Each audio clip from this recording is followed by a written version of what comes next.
Ladies and gentlemen, James Lane here, and with January 6th fast approaching, everybody's eyes are on Jovan Hutton Pulitzer.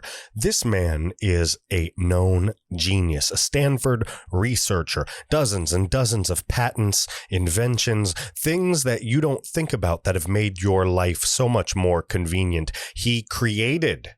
This is a very wealthy and influential man, somebody who knows how to find evidence where others may not be looking. Folks, we're going to talk about who this man is.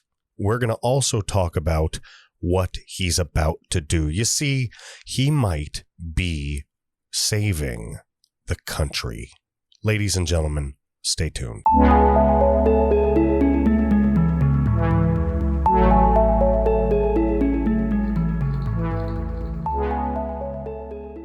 Ladies and gentlemen, how you doing? James Lane here.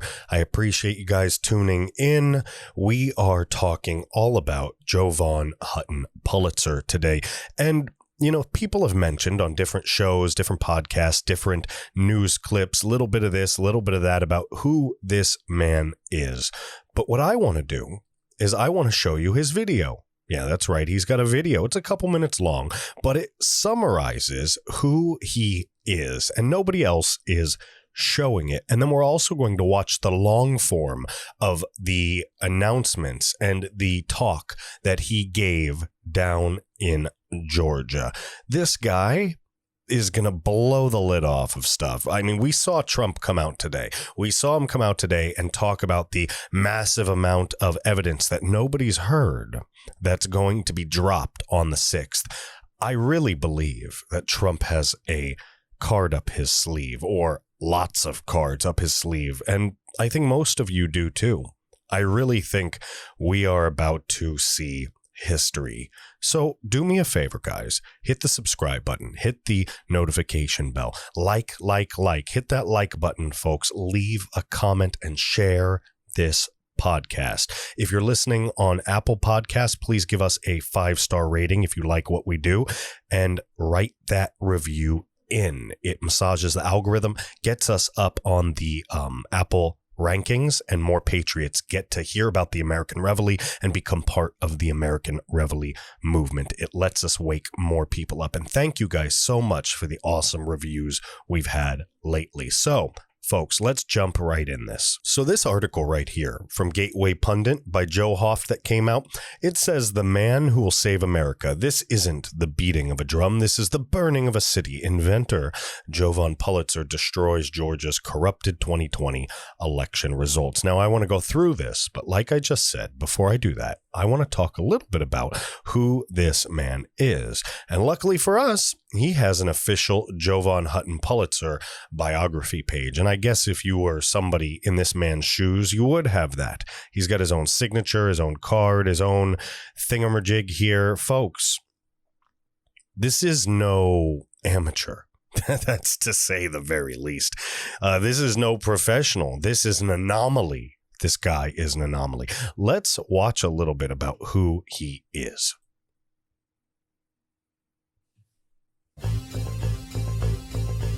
Even has fancy music. Great ideas are brought to life by great thinkers. Anyway. One such thinker, Jovan Pulitzer, has contributed over 500 patents to our technological world. The United States Patent Office shows that as many as 40 new inventions have stemmed from each of his pioneering patents. Today, built upon his incredible success, Jovan Hutton Pulitzer innovates in the areas of virtual and augmented reality, data analytics and global data platforms, nanoanalytics, healthcare systems, mobile streaming communications, as well as monetization technologies. So basically, he's the guy that could invent a Skynet. Okay, gotcha. Some of his groundbreaking innovations are right in front of you every single day. A barcode has long been just a bunch of lines on the bottom of a box of cereal. But today, every product, article of commerce, and even people have a unique identifiable code. Everything in the world has become interconnected, and like magic, we can use our device's camera to read barcodes and unique QR codes.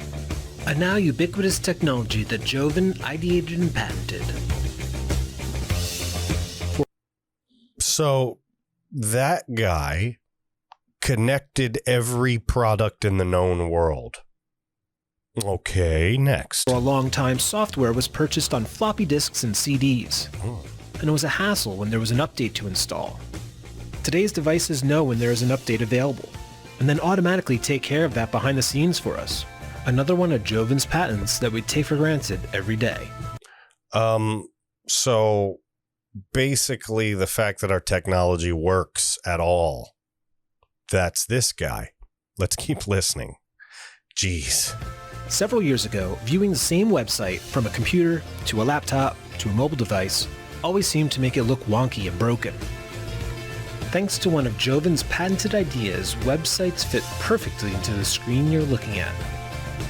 That's what we call responsive design. Okay, so the fact that web browsing doesn't suck anymore. Jovan. Next. We all remember when taking a toll road meant digging around your car for loose change to pay the attendant. What a traffic jam. These days, manned toll booths are a rarity. A tag in our vehicles linked to our credit card automates the payment process. Our inventor Jovan Pulitzer innovated the device that lives in your car and the system to capture and process that message. Okay, so this guy is also responsible for you being able to drive on the freeway or wave a wand at the gas station and that pays your card or pays the gas bill.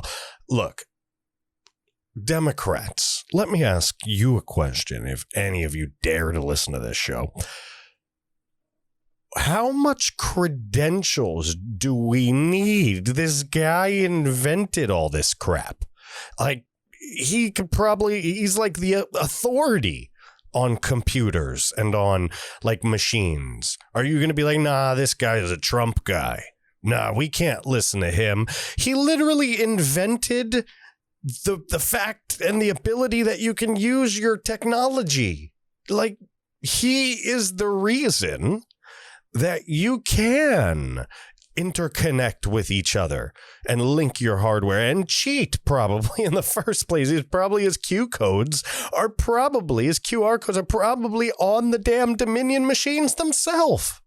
Folks, come on. The left, they're full of crap.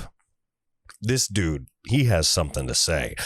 You know he's a big deal now. You know that he isn't the fake that people will probably put him out to be. The 2001 Smithsonian Laureate Medal for most likely to change society. That sounds like a big accomplishment to me. He's got television awards, all kinds of stuff in the press. Folks, this is a big deal, a huge deal. And if anybody's an expert on big data and on analytics and on how to analyze fraud, it's going to be this guy.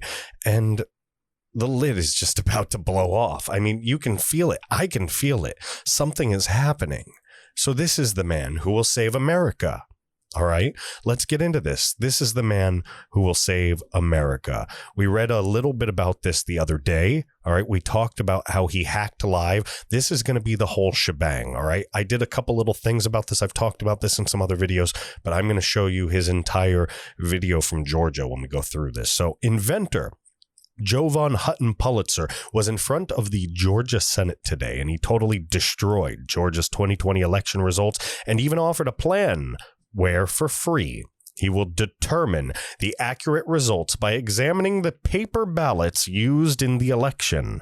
Prior to today, we've requested that President Donald J. Trump write an executive order mandating that the ballots and images in the select states be audited and reviewed for fraud by Jovan Pulitzer.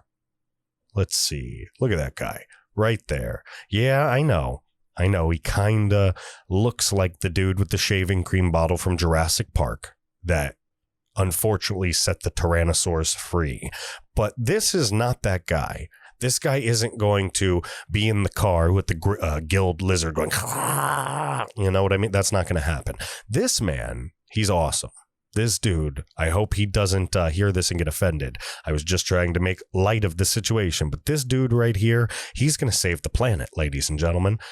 Jovan Hutton Pulitzer is just beyond us in light years beyond us mentally. When it comes to how this technology works, we have a hard time understanding why this proof means this or these numbers mean that.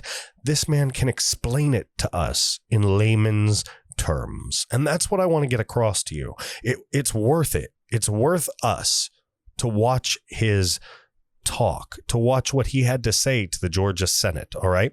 I know some of you have seen this, some of you haven't, but if we watch it together, we can really get to the meat of it, and we can really dissect anything that there may be confusion about. And there may be no confusion, but regardless, it's valuable information. So I want us to watch it together, and that's what we're going to do, folks. So let's take a look. Are basically what we do when we look at the ballot. So this is the arena with no regard to what it was to do in the machine. We call it the stadium, the arena.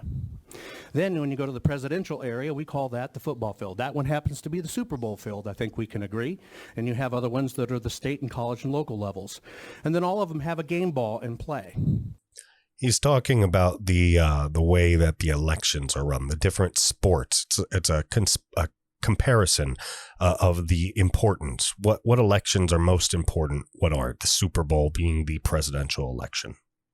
I have no regard for the smoke and mirrors of how the machines work, the hidden stuff in the code, or how this machine's supposed to be programmed. If the machine worked according to programming, none of us would be standing here. We're here because something broke. And so I'm saying, I don't care about the machine. I don't even care about the code that was written in the machine. What I care about is that physical artifact. And you know what? That physical artifact has material differences from district to district that should not be there. Now, we can all talk about, well, it's scan lines and it's this. You know, as a mechanical engineer, that doesn't create a scan line, period. That's not what creates the scan line. So, bottom line is we have differences in ballots that shouldn't be there. Why are they there? So, what he's talking about with scan lines, do you guys remember Scantron sheets, or any sheet that had to be read by a machine? How it would have like these little notches and weird lines on the side, or areas where it said, do not write here. You're not allowed to do that, or you can't mark in this area. Those lines are scanned by those machines, and they literally point the machine in the right direction of the data it needs to read. So it allows the machine to record something, to mark something, to take a reading of something. And if those barcodes, those markings aren't in the right place, it will not read properly. It will garner different results. Folks, let's keep listening. That's why I said earlier, I'm not talking about code, because that's how this process gets derailed. That's how the smoke and mirrors happens, and nobody's get to it. Please, let's go to the bottom. So we use that as the stadium, and we have the football field, and we have the ovals. We're only looking for it. Let's keep on going forward.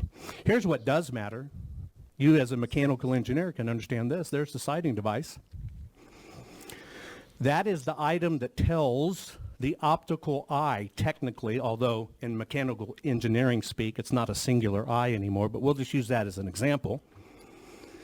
That's telling the sighting device where to look. You, as a mechanical engineer, knowing forensic, knowing dollars, writing codes, doing whatever, you yourself know that when it doesn't line up, the machine doesn't work the way it's supposed to work. Boom. It's the difference between pulling your dollar bill out like this and looking at it, pulling the same dollar bill but doing it cross-eyed. One of them doesn't make sense. One of them doesn't look at the same thing the other thing does. That's why this paper is a piece of code. So we don't care about the scan lines. We don't care about the resolution. We don't care about any of that. We care about the piece of paper. And if you're looking at the bullseye, can we draw that up and try to keep them both in frame? Just the targets on the bottom. There you go. You see that right there? If we're looking at the bullseye, the very thing that says, hey, look. Really quick, for those who are listening, we are looking at a chart right now that he put up on the screen, and it shows those little notches that I was talking about, the ones from the Scantron sheet or any other code or sheet, that would have been read or scanned by a computer. And it shows those little notches. It shows a bullseye target And when it's calibrated properly, the target is right in the center of that bullseye. And when it's not proper, the target is somewhere else, causing the machine to do something different, basically showing that these are printed differently.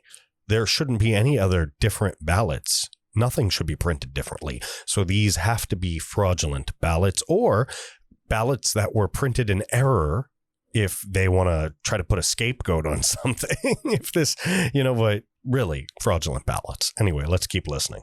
Look here. Well, the left one's saying, look in my yard, and the right one's saying, look 2 houses over. But you know what? The ovals never moved because they were printed hard. So even as a mechanical engineer or photography or optics or camera, when you expect to take a picture and you hold it at somebody, you're not trying to photograph 2 people over. And this is what it tells the machine to do. This is a problem at the most lowest elementary level. And the number one way it's cloaked, well, we can't see it in the code. We don't know how it's done. You see it right there, ladies and gentlemen. See the words behind it and where the spacing is different. For those listening, we're looking at the same chart with the marks on them, and one says aligned. It's a blue highlighted one with 3 bars notched. The other says misaligned, 3 bars notched with the little targets, like I said. But there's some dim words that you can see printed on the other side of the paper. Something the left obviously didn't take into consideration.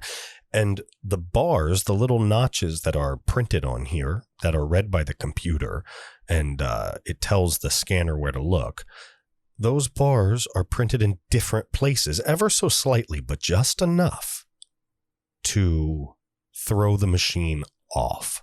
All right, let's keep going. Show me the code that does it. Well, that's the code. That's the code. Any printer industry executive, any monetary printing executive, any engineer in the world that deals with printing will tell you this simple fact. If your machine is not calibrated to hit the target, it becomes something else. So if we talk about machines and we talk about code, it is a smoke and mirrors not to deal with what's real and physical.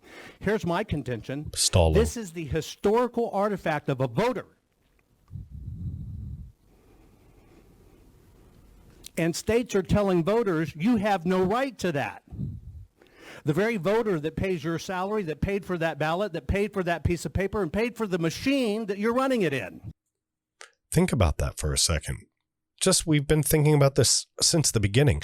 The sickening thing, the thing that's just so utterly wrong about this whole thing is that if there's nothing to hide, why won't you show us? That's the answer right there, ladies and gentlemen. And so those people that pay your salary that you work for and do this for, you're telling them you can't look at them. That is both unacceptable and un-American. What I'm saying is all of these problems you've heard today can be corrected and detected now by the simplest of things. You hear that? Right now. They can do the tests right now. And for all we know, and we may find out some more about this in the next coming days, but for all we know, these tests are already happening behind the scenes. It takes you days or weeks to recount votes. Give me these 500,000 ballots. We'll have them done in 2 hours. 2 hours. How can you complain? What is there to hide with the physical artifact of the human interaction that is putting people in office? That is unacceptable, un-American, and to talk about it any other way is smoke and mirrors. Is geek gobbledygook. Gobbledygook. We want to know if these ballots are authentic or counterfeit. We want to make sure every vote is verified. This is not about President Donald J. Trump or President-elect Joe Biden. This is about, are we still a country where your vote matters? One person, one vote. If you refuse to allow the ballots. By the way, that was not my phone, ladies and gentlemen. That was whoever was recording this. You just got to keep listening to what he's saying. It's shocking, but it's true. This stuff is all true. And YouTube, don't take this video down. I'm reporting on legitimate news source. You cannot tarnish this man's reputation. This man's reputation is solid. All right, ladies and gentlemen. All right, YouTube, you know it's true and you know what's coming out. So don't toss this content. Let's keep going. To be examined. The ballots, not the smoke and mirrors, but the ballots. Let the machine look at it, not the voting machine that already messed up. Machines do what you tell them. You just have it look at that and verify the vote. There's only one element that will do that. The historical artifact of the people of the United States of America, and here, the people of the state of Georgia. They trusted you that this was right. They trusted you that your vote would matter. They trusted you, I have a voice, and I want my voice counted. You understand, right, folks, that if they can look at the physical ballots, they can tell where these are off, and they can literally tell you instantly which ones are counterfeit. All right? They can tell you where the notches are not in the right place, and they can tell you what is counterfeit. The Democrats want to see the fraud. There is the fraud. That is only that piece of paper. It is unforgivable for somebody to be able to audit something and then the original one disappears. How convenient. You know, if you did it in your company as a mechanical engineer and you had your CPA do it or your financial guy, you'd fire them. Oh, yeah. And that's just one little bitty company. But yet we accept this as a nation? Unacceptable, un-American. Oh, yeah. So our technology can answer every bit of these. If you want to roll up, I don't even know if there's any more. So let's look at this. Here's what I have a problem with, is simplest state. This is the county's statement on ballots. Went out on national TV. We had 113,130 votes at the time, and we had to adjudicate 106,000 of them. Mm-hmm. You know what that's really saying? Your machine didn't work. So people got to decide, When and the not the national people who average voted. for the last elections, 2016 was what? 1.2%. That's an audited number. 1.2% of the total had to be adjudicated. And then you look at 2018, nationally, 2.7%. But yet your own election officials said we had to do this 93.6% of the time. Let me decode that for you. Mr. Mechanical Engineer, your machine doesn't work. Yep. Mr. Printer, your ballot's screwed up. Uh-huh. Because you took something that should have been transparent and easy and readable, and you put an opinion smack dab in the middle of it. How is that acceptable? That's like depositing $100 and your bank says, well, we only see it as $2.33. That's our opinion of it. Would you accept that? Because that's the net effect of this. No, it is unacceptable. And by the way, where everybody talks about batch scanning, which you have on video, people standing. That's when they were just scanning ballots again and again and again and again, when they brought them out of those black cases. There, feeding the ballots, doing the 3-card Monty, run them again. 1-card Monty, run them again. Let me tell you how that works, right? You don't go to the bank and deposit $1,000 and say, hand it back. Let me run the same $1,000 through, and now you got a $2,000 net deposit. And you don't say, hand that $1,000 back, let me run it again, and now I got a $3,000 net deposit. We also don't take our $600 stimulus check and feed it to a Dominion machine because we get $187,000 back. Unacceptable. Now, you might be able to accept these, and everybody might try to talk quietly about it and duck their heads in the sand. This is not even a beating of a drum. This is a burning of a city. It's crazy stuff, huh, This folks? is a broadcasting to every person who voted in Georgia. Your vote doesn't matter because we're going to decide what you really meant. So I'm up here saying I don't care what anybody's background is. You know why? It's 100% irrelevant. I only care what that piece of paper tells us. And I'm not going to listen to anybody else. You know why? Because I'm not going to be talked out of the historical artifact that the person expressed. That is the only thing that matters, not your opinion of how these machines work.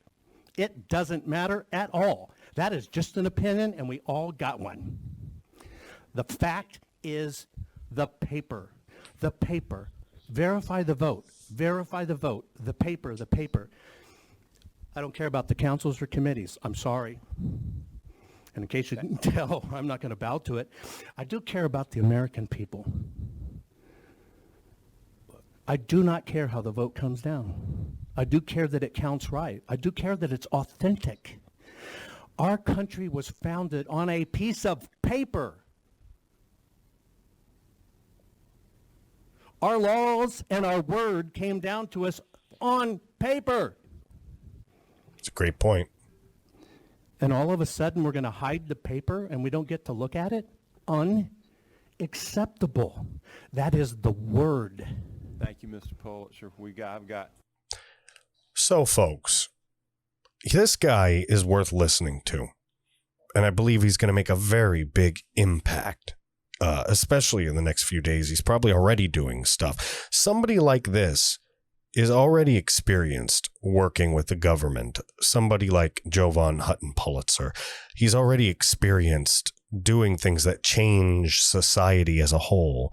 And ladies and gentlemen, I think that he's going to help change society once again, change it to the direction it needs to head, change it back towards more traditional values, more conservative ways, though obviously the new age conservative type of concept is where I'm looking, folks, because obviously the world changes. Obviously things evolve. Obviously we're not in the 1980s or 70s or 60s or the 2000s anymore, folks. This is a different world. There are certain things that we need to be more accepting of, and there are certain things that we need to push back against. And the one thing that I have learned, and I think we've all learned this year, is that the Republican Party itself needs to change. It needs to push. If it can't get rid of these elites, if we can't get rid of this system, we need to abandon those elites. All right. That's the end of the day, the story. That's what we're in for. Ladies and gentlemen, we are the people of this country. The power is ours. I don't want us to do anything ridiculous, but what I will say is that we have a voice. And if we speak loud enough, if we open our mouths, if we vote loud enough, if we expose the fraud and we reveal it to the world, there's no one that can stop us. Don't you see? The elites will have to bow and break, and a new right will emerge, a stronger right, a better right,